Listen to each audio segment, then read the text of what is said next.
para mim, a cereja do bolo da loucura, né, de Deus. Legal.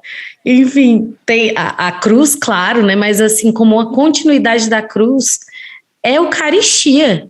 É muito louco, padre. Ah, sim. A Eucaristia, para mim, é realmente a cereja do bolo. Primeiro pela questão, e isso para mim é muito louco, porque logo que eu estava começando, né, assim, a aprofundar mesmo, conhecer a igreja, conhecer a Deus, né, peguei um livrinho do Padre Jonas, né, falando sobre, acho que era o Tesouro da Eucaristia, alguma coisa assim, um livrinho fininho, preto da época, né, a capa era preta, assim, com ostensório. E aí ele falava sobre alguns milagres eucarísticos, né? Meu Deus, eu me lembro como hoje, eu me lendo, né, sobre o milagre eucarístico de Lanciano, assim. Para mim, aquilo ali era um absurdo tão grande, era uma coisa tão maluca. Como isso pode acontecer? Como? Porque foi o despertar da minha consciência para... meu Deus, eu recebo a Cristo quando eu comungo. Por mais que seja uma informação que me falaram 10 vezes, parece que a chave virou também, né? Quando eu li aquilo ali, né? A carne de um coração. Meu Deus, que coisa maluca! Que amor Deus. doido, né? Como é isso, padre? Pelo amor de Deus! Como padre, assim, é uma segunda conversão, porque quando você se converte, assim, ou seja, passa a enxergar a Deus pela via da fé na sua vida e age de acordo com isso, você se recoloca ali como pessoa, muda o comportamento, deixa algumas amizades, tem cuidado com os ambientes, enfim. Mas depois que você é ordenado, por mais que você passe 7, 8, 9 anos no seminário, nada te prepara para isso. Porque ainda que eu tivesse todo o cabedal teórico, enfim, sobre o sacramento da Eucaristia, tudo que eu estudei no seminário, celebrar a Santa Missa é algo inexplicável, não tem nem como qualificar, assim. No meu primeiro ano de sacerdócio, quando eu fazia a elevação do pão consagrado, eu tinha a impressão que se eu fizesse assim, ó, o mundo inteiro, ou se eu fizesse assim, opa, porque eu falei, nossa, eu estou sustentando o mundo com as minhas mãos. Eu falei, meu Deus, o que é isso? O que está acontecendo? Tanto que os 3 primeiros anos do meu sacerdócio, com meu diretor espiritual, foi só procurando um lugar de novo diante de Deus. Por quê? Das minhas mãos sai a Eucaristia, das minhas mãos sai o perdão. Eu estou ali nos últimos momentos vendo o inferno sendo encaminhado para Deus, ouvindo, contemplando e tendo essas experiências. Como eu posso continuar a ser o mesmo cristão ou a mesma pessoa? E eu ainda estou nesse processo de buscar qual é o meu lugar diante de Deus, como sacerdote. E a Eucaristia é o sacramento dos sacramentos. Enquanto todos, assim, são só sinais da presença de Deus, o próprio autor da graça se faz presente na Eucaristia. E diariamente, quando eu celebro a Santa Missa, eu tenho esse assombro, assim. Eu me aproximo com temor e com tremor. Porque imagino o quanto isso me compromete diante de Deus. Aí quando eu fico com medo, assim, o anjo da guarda fala, né? O fofoqueiro fala, olha, isso é... Fofoqueiro é ótimo. Rapaz, fica aí, tranquilo, isso é uma experiência de amor, adora só, contempla. Não complica. Não complica. Porque realmente, se a gente for tentar compreender tudo, vai ser impossível. Vai zerar a vida e não vai conseguir. São João Maria Vianney dizia que se fôssemos compreender os sacerdotes, né, morreríamos todos de amor. Eu falava, não quero morrer agora não, mesmo que seja de amor agora. Não estou preparado não, imagina. Então tá tudo certo. Ai, padre, eu ia te perguntar exatamente como é ser, o senhor respondeu um pouco, mas se quiser falar mais, como é ser esse canal de misericórdia? É uma coisa que me transcende e que eu sou obrigado a crer nisso sobre 2 vias, assim. me transcende, porque se eu ficar olhando as minhas misérias, é a pessoa que eu ainda sou e tanto que eu ainda preciso melhorar, eu fico triste diante daquilo que me foi oferecido como um dom, assim. Então, transcende a minha miséria. Esse é o primeiro ponto de transcendência. E o segundo, transcende a minha compreensão. A minha maneira errada, às vezes egoísta, de querer compreender a Deus como se eu pudesse cortar um pedacinho dele, colocar numa lâmina de microscópio e examiná-lo. Não. O critério de razoabilidade, ele sempre tem que estar ali, mas fides queres intellectum. A fé, ela vai iluminar a nossa inteligência. E aí, esse caráter de transcendência fica muito claro, transcende a minha compreensão. Eu tenho certeza que eu nunca vou entender por completo, o que Deus me deu como sacerdote e o quão profundo, dá até para emocionar.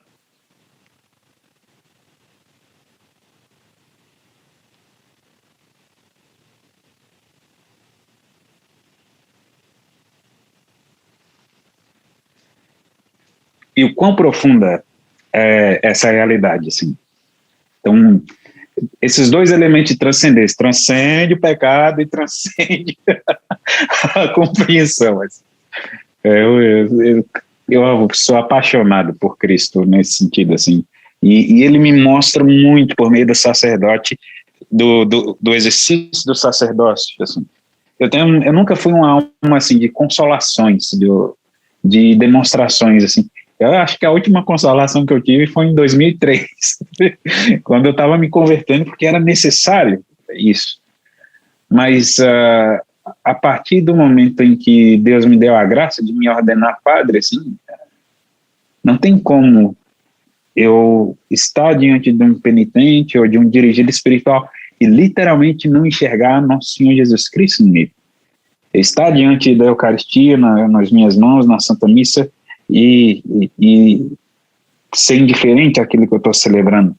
Ou no momento que eu estou fazendo uma pregação ali no ambão, na Santa Missa, numa missa de domingo, em que na minha cabeça eu penso uma coisa e vem outra totalmente diferente, e eu vou sentindo como que alguma coisa pegando fogo aqui dentro do coração, mesmo eu que não sinto nada, e não escuto e não vejo nada, não tem como eu não entender que isso é uma graça de nosso Senhor Jesus Cristo. Ele me obriga, no bom sentido, a crer na presença dele por meio de mim. E essa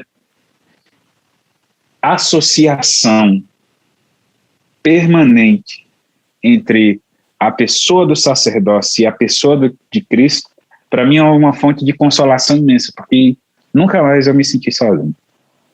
Nossa, que lindo. Meu Deus. Ai, padre. Você me fez chorar. Hein? Fui eu não. Foi Nosso Senhor. Acerte suas contas com ele depois.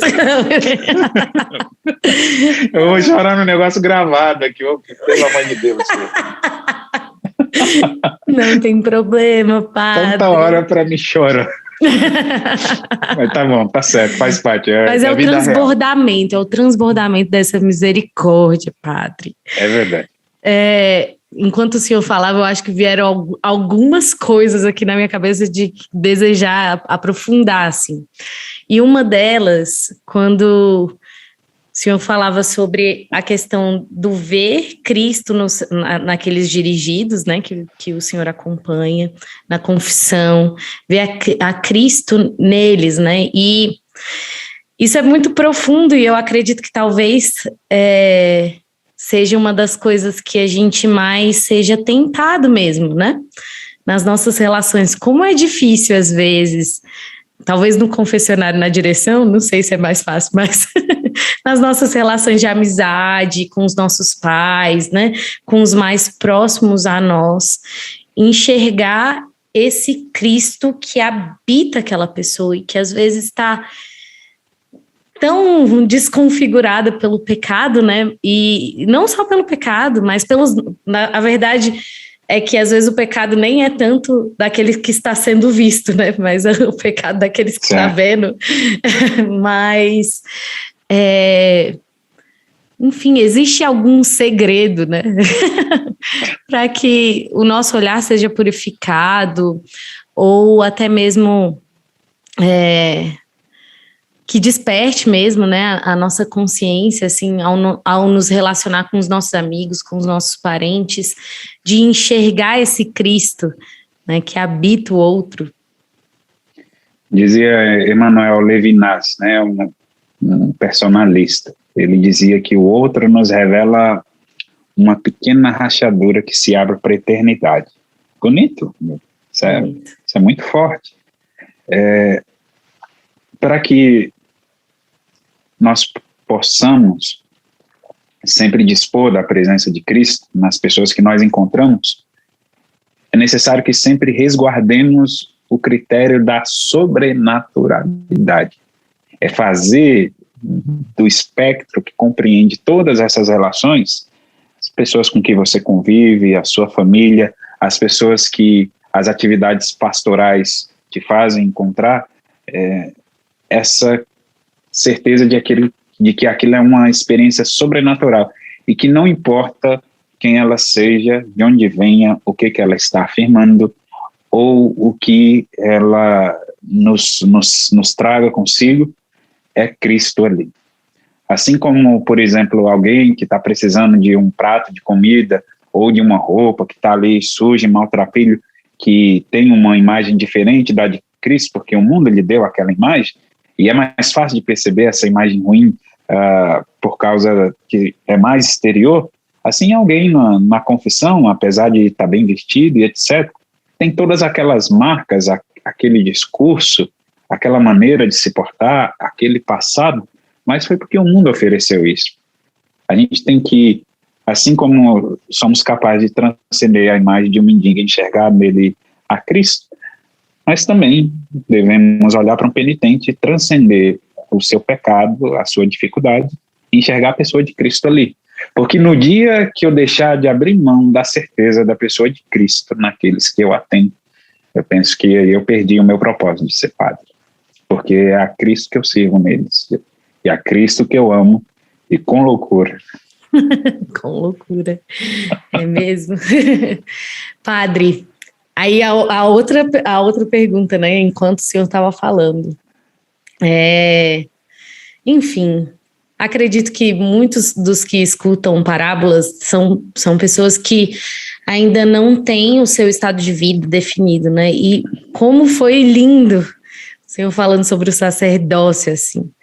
Então, para esse jovem que pode estar nos escutando agora e que, né, pode ser assim, um potencial sacerdote aí que ainda esteja se questionando sobre a vontade de Deus na vida dele, converse com ele, fala aí o que você acha, o que você acha que esse jovem deveria fazer? Primeira coisa, criar coragem de perguntar para Deus o que quer. Eu me lembro que essa pergunta foi ficando incômoda com o tempo para mim, assim. Antes eu lia, sei lá, aquela passagem de Samuel, em que Deus chama ele a partir do tabernáculo, e normal, tudo bem. Mas depois, o que Deus quer de mim?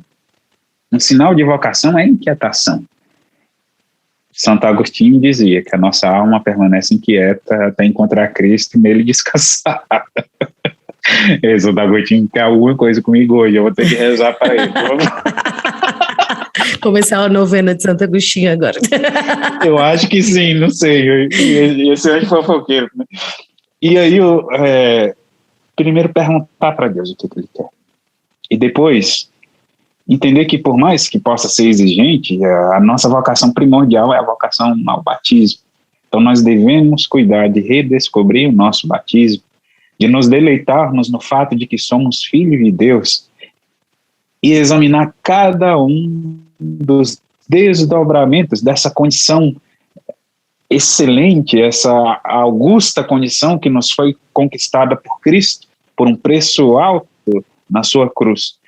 O que deriva do fato de que nós somos filhos de Deus? De que Deus é meu Pai, de que eu sou herdeiro do reino dos céus, de que a graça de Deus se antecipa às minhas necessidades, de que a minha história não é fruto do caos e do acaso, de que eu tenho um propósito singular, sou querido e amado por Deus, de que as outras pessoas fazem parte de uma mesma família sobrenatural da qual eu participo, de que existem milhões e milhões de pessoas nesse momento rezando por mim pela comunhão dos santos, de que por mais que eu possa multiplicar a milionésima parte a felicidade que possa ter nesse mundo, felicidade maior me aguarda no reino dos céus. E mergulhando nessa realidade da filiação divina, perguntar, sendo filho de Deus, Senhor, o que o Senhor quer que eu faça? E se for o sacerdócio, olha, é a experiência mais exigente, é uma experiência de cruz, mas é uma experiência também de receber dons e também de glória. A experiência de amor e sacrifício. É como se o Calvário e a última ceia de nosso Senhor Jesus Cristo estivessem juntas o tempo inteiro. E Cristo te desse a graça de olhar para uma coisa, ora olhar para outra. E não como duas coisas separadas, mas como uma continuação da outra. Eu não sei. Mas que belo, meu Deus, que profundo. Então, se eu sou feliz sendo padre, eu serei feliz sendo padre. Porque a felicidade verdadeira se encontra com a contemplação da face de Deus. Mas eu sou feliz na medida que se pode ser feliz aqui nessa vida. Porque eu nunca tive tantos amigos, tantos irmãos, eu nunca me senti pertencente a uma família tão numerosa, eu nunca tive a chance de ser amado por Deus através de tantas pessoas que eu encontro, que são tão generosas comigo também, com a vida fraterna.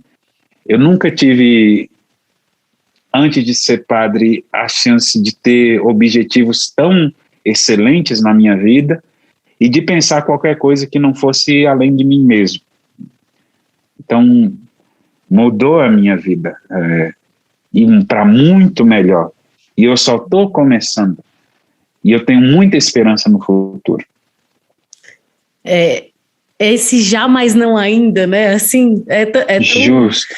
É tão profundo isso, porque, enfim, eu como consagrado também de uma comunidade, né? Essa questão se eu posso ser feliz já nessa terra, né? Imagino o que será de mim no céu. Meu Deus, né? E aí brota esse desejo, né? De querer o céu, né? Eu aguardo com ansiosidade, assim. Eu preciso descansar. Eu entendo, padre. Eu entendo. Descansar carregando pedra nessa terra não é fácil. Não é fácil. É uma experiência de alegria fantástica, assim, mas custa, né? Custa. É a cruz. Todas as coisas, segundo São José Maria, traz a marca da cruz, né? Então, até ser feliz, viver a fraternidade, gosto.